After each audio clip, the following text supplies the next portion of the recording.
રાજ્યમાં પીએમ જય યોજના અંતર્ગત ચાલતા ગોટાળા અટકાવવા બાબતે આરોગ્ય મંત્રી ઋષિકેશ પટેલે નિવેદન આપ્યું હતું। તેઓએ કહ્યું કે પીએમ જય યોજના ગરીબ લોકો માટેની આશીર્વાદ સ્વરૂપ યોજના છે, જેનો કેટલીક હોસ્પિટલ ગેરલાભ ઉઠાવતી હોવાનું સામે આવ્યું છે।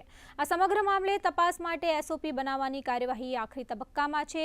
પીએમ જય યોજના થકી સાચી સર્જરી થાય તે માટેની તમામ પ્રક્રિયા શરૂ થશે અને ખાનગી હોસ્પિટલનું ગ્રેડિંગ કરાયા બાદ તેને મંજૂરી અપાશે।